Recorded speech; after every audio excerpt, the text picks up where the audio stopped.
Thank you. So, a couple different things. How much time, in terms of thinking, right? I don't want to be thinking all the time. Well, but I want to be manifesting. Well, you are thinking all the time. If you're awake, you are thinking. There are thoughts going on. You are thinking. Sometimes your thoughts have more momentum than others, but key is to be in the satisfied and better feeling edge of the equation. We'll hear your question fully. Well, that's really what I want to do, is have that dialogue in terms of understanding, like there's sometimes, for example, I had something with the airlines, this special status for many years, and then I lost it. And I wanted to get it back. And so then I'm thinking, what do I need to think about to bring that back? Or what is it that I need to stop thinking about? Or, I get so sometimes in my head about things as opposed to just... Well, maybe this will make it easy for you to hear. Step 1 is ask, and step 2 is source answers, and step 3 is let it in. When you ask for something, it is implied that you are not currently in manifested possession of this thing that you're asking for. So you're focused upon something that you want that you do not have. That's why we call it step 1. You ask for it, and you're not in the receiving mode while you're asking. And then you ask for it, and you're not in the receiving mode while you're asking. And then you ask for it, and then you're not in the receiving mode while you're asking. And you ask for it, and you're not in the receiving mode while you're asking. And you ask for it, and you're not in the receiving mode when you're asking. And you ask for it, and you're not in the receiving mode while you're asking. And you ask for it, and you're not in the receiving mode while you're asking. And you're asking, and then you're taking score about where it is, and you notice that it hasn't come yet. And so now you're asking, why hasn't it come yet? And you're not in the receiving mode. And so you just can't hold yourself perpetually in step 1. You sort of have to give it up. At some point, you have to say, I have asked, now maybe I'll get on with life a little bit and see what turns up. You see what we're getting at? Step 1 is a different vibration than step 3. Step 3 is letting in what you've asked for. Step 1 is noticing all of the reasons that you want to launch the rocket, or that you are launching the rocket, but it's a different vibrational frequency. So then in between, I have to have a kind of a step of surrender.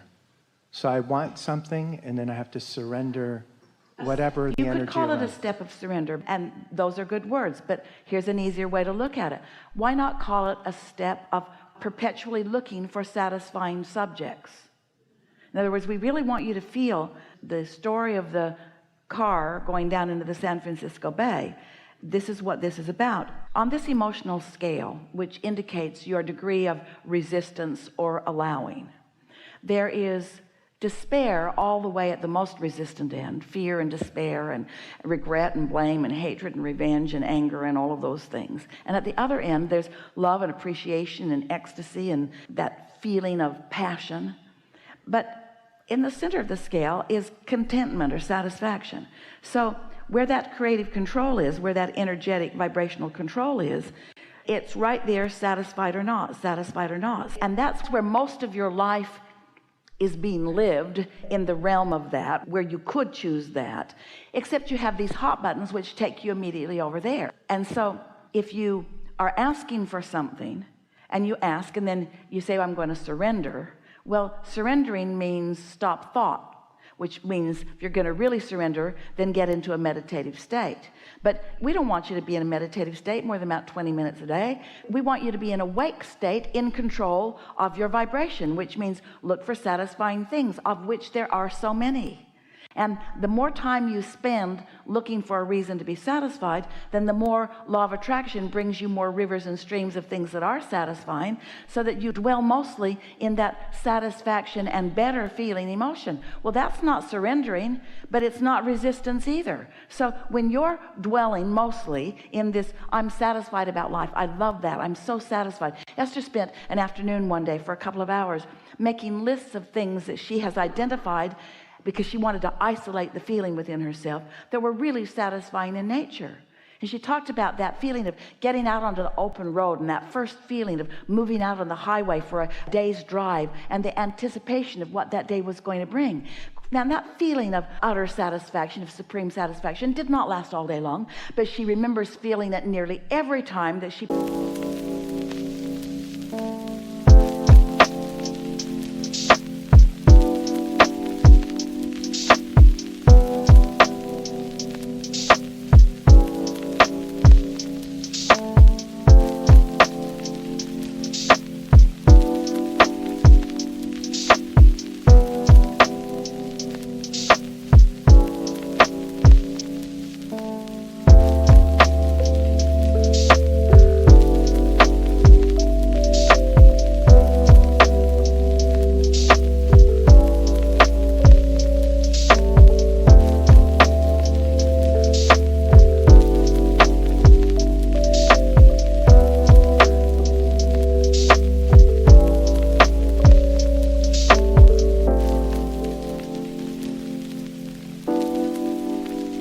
pulled out onto the roadway in the monster bus with the tow car in tow. That feeling of excellence of the vehicle and adventure of her life and happiness of her life, she isolated it. She focuses on slipping into a lovely seat in a lovely restaurant with lovely people and identifying the beauty of the place and the niceness of the people who are working there and the fragrance of the food in the air and how a little bit of focus there. And she will say, well, I'll tell you right now, I'm going to be very happy here. I'm so satisfied.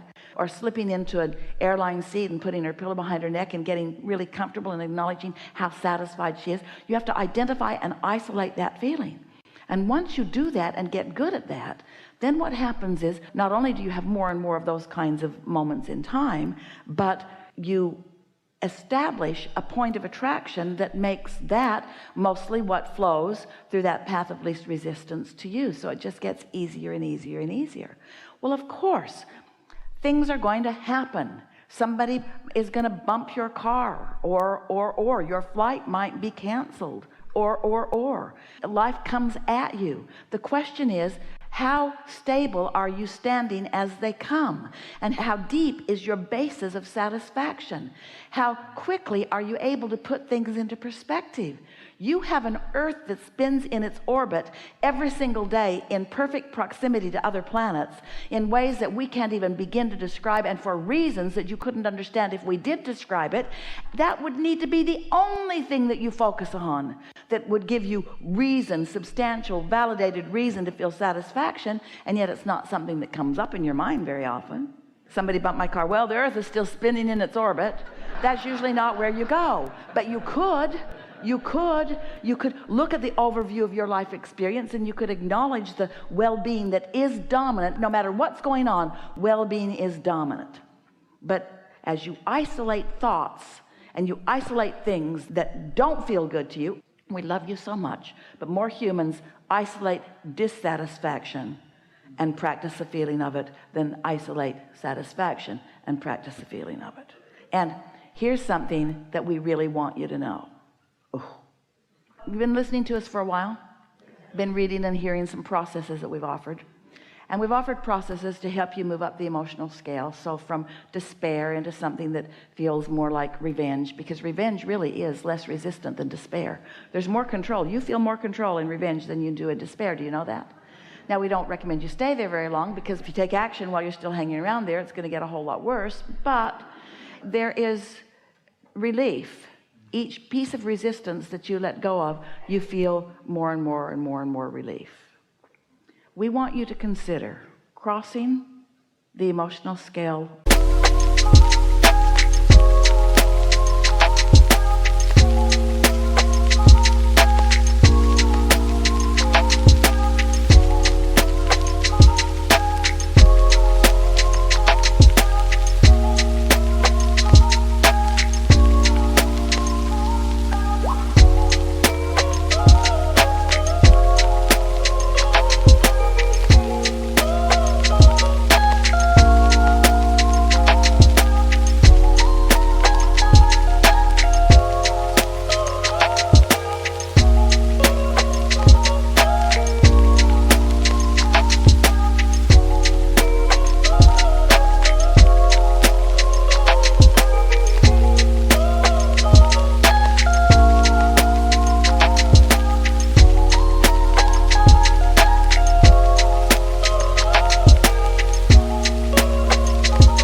From I'm feeling relief, I'm feeling relief, I'm feeling relief, into slipping into satisfaction.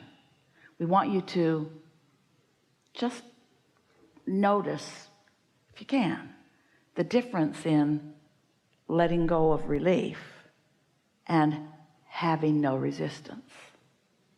Letting go of resistance into relief and having no resistance. Can you feel the difference? It's fine-tuning, but once you get there, where you're looking for satisfaction, life becomes so simple, because at this stage, it's so easy to accomplish. And this is what we want you to hear. When you move into satisfaction, where there's no resistance, what do you know from your physics lessons? What do you know about your car with the brake off and out of gear rolling down a hill? It's gonna go. it's going to gather momentum. It's going to go, and it's going to go fast. So we want you to feel how fast you can go from satisfaction into love, satisfaction into exhilaration, satisfaction into ecstasy, satisfaction into that fantastic feeling of passion. It goes so fast. You will not practice satisfaction and hang around in complacency, because your absence of resistance will not allow it under the universal law of attraction. You get that? Mm-hmm.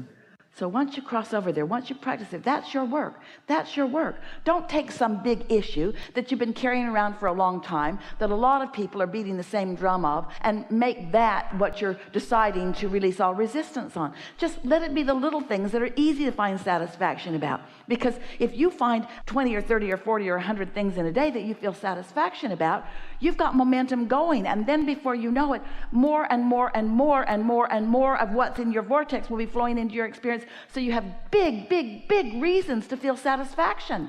You'll pick the winning lottery ticket. You'll round the corner when the love of your life is rounding the same corner. You'll be moving through life where the things that you've been asking for will obviously appear in your experience. You'll get to witness the unfolding of manifestations that will thrill you. In other words, this is big stuff that we're talking about, but little tools that are necessary in order to get there. There is so much leverage in alignment.